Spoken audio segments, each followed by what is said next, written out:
Namaste. Imagine this. A developer creates a pod named Nginx. A tester tries to create a pod named Nginx. It fails. Now imagine this. Someone has just run kubectl delete pod command and the production pod is deleted. Of course by mistake because they were trying to delete the dev pod. Big problem, right? But there's a solution. Kubernetes Namespaces. Let's understand the what, the why and the how on Kubernetes namespaces in today's video. So let's get started. So by default, everything in your cluster lives in one shared space. Means dev, test, production all in the same pool. And this creates three real problems. One is name collision. The moment one team uses a common name like Nginx or API, no one else can use it. 2. No visibility. When you run kubectl get pods, you will see dev, test, prod, stage, all pods in one single list. So debugging is very difficult in that case. Third, there are no specific boundaries. Anyone with cluster access can touch anything.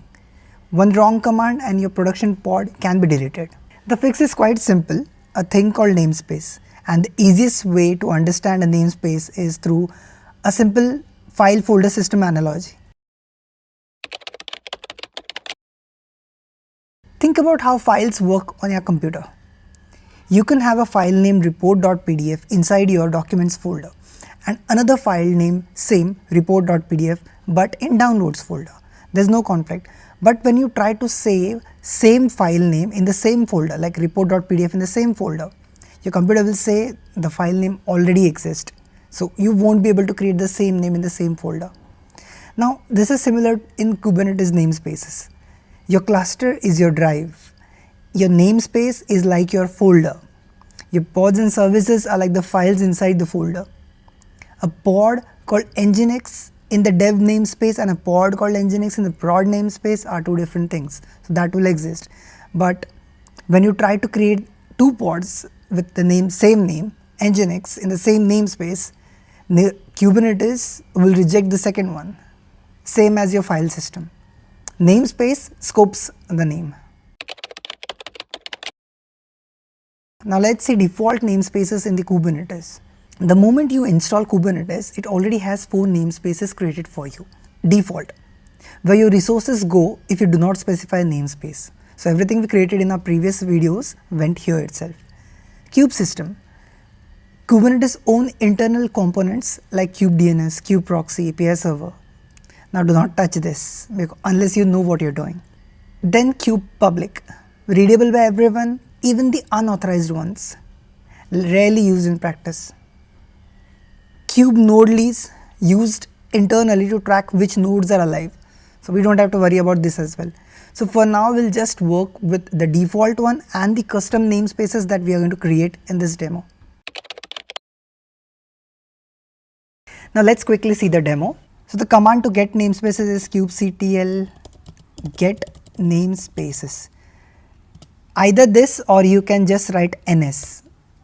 Like you can just write ns for shortcut. And to check shortcut of all the resources, you can always use kubectl API resources. Kubectl API resources. Okay, you will see it. I will click enter later.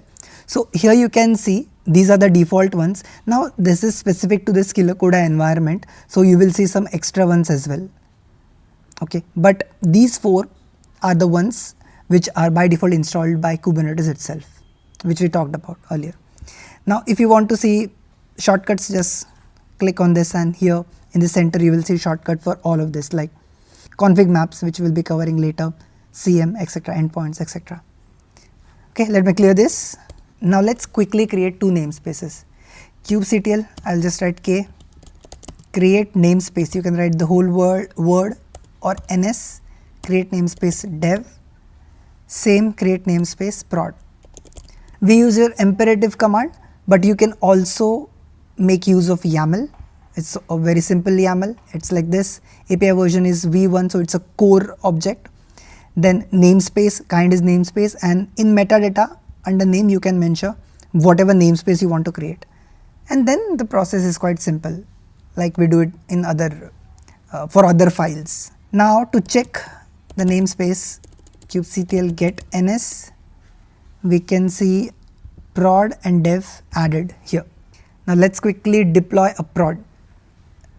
Kubectl run, we will use imperative command, nginx image nginx, and this is the part where you mention namespace.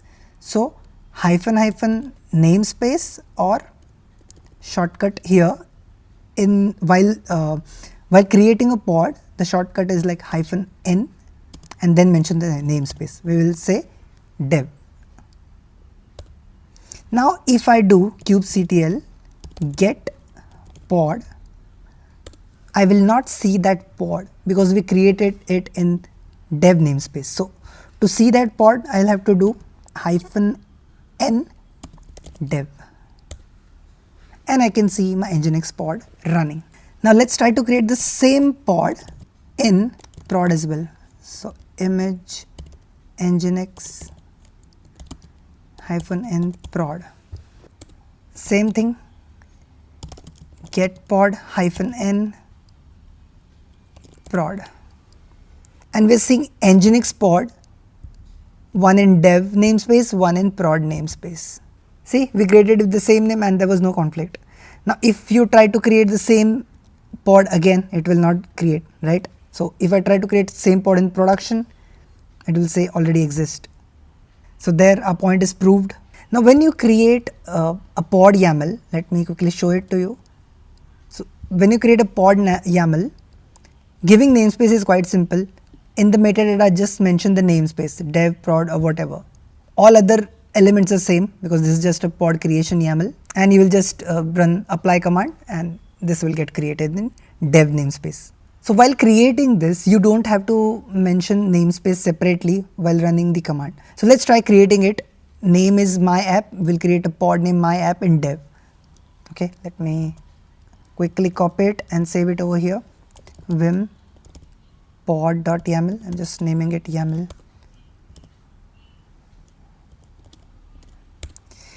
Now I'm in default namespace, but the pod will get created in dev namespace because we have mentioned it in the file.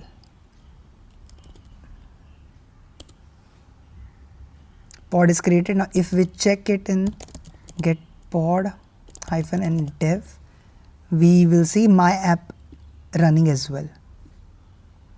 See, this is quite easier and faster. Instead of mentioning the namespace every time, you can directly run it through YAML, as in no chance of deploying it in the wrong namespace. Let me clear it.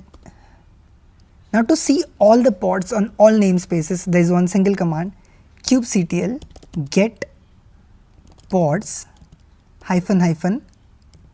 all namespaces.